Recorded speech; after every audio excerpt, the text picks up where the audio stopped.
তো হ্যালো বন্ধুগণ, সবাই কেমন আছেন? আশা করি ভালো আছেন। দেখতেই পাচ্ছেন আরেকটি নতুন ভিডিও নিয়ে চলে এসেছি।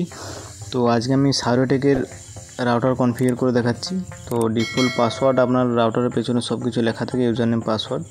তো সেই দিয়ে আমি ঢুকে যাচ্ছি। তো দেখতেই পাচ্ছেন এখানে আমি আইপি দেওয়া আছে, সে আইপি দেবো।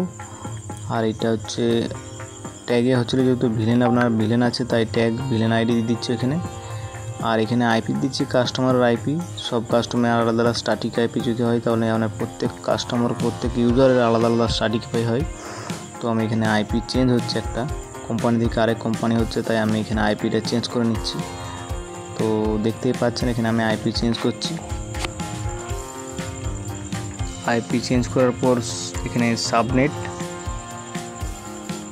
আর এখানে গেটওয়ে, আর এখানে primary DNS and secondary DNS, এগুলো সব দিতে হয়। তো স্ট্যাটিক আইপি হলে না আপনাকে এগুলো সবই লাগবে। তো এখানে আমি দিয়ে দিচ্ছি সব, জাস্ট অ্যাপ্লাই করলেই আপনার হয়ে যাবে এটা কনফিগার। তো আমি অ্যাপ্লাই করে দিচ্ছি।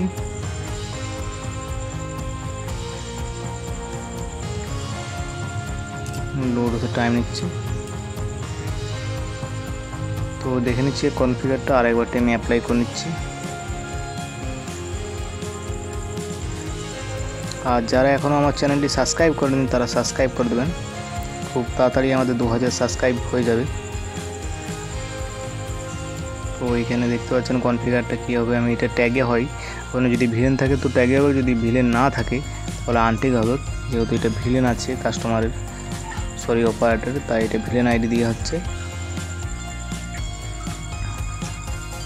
চলে যাচ্ছে, আমি এখানে কনফিগার হয়ে গেছে। আর এখানে দেখতে পাচ্ছেন আমি এসএসআইডিটা আর পাসওয়ার্ডটা কীভাবে চেঞ্জ করে এখানে আমি দেখিয়ে দিচ্ছি। তো দেখতে পাচ্ছেন এখানে 1.2.4G আছে লেখা, এখানে আমি চলে যাব। তো এখান থেকে চলে গেলে আপনি পাসওয়ার্ড চেঞ্জ করতে পারবেন আর এসএসআইডি চেঞ্জ করতে পারবেন ওইখানে। ধন্যবাদ।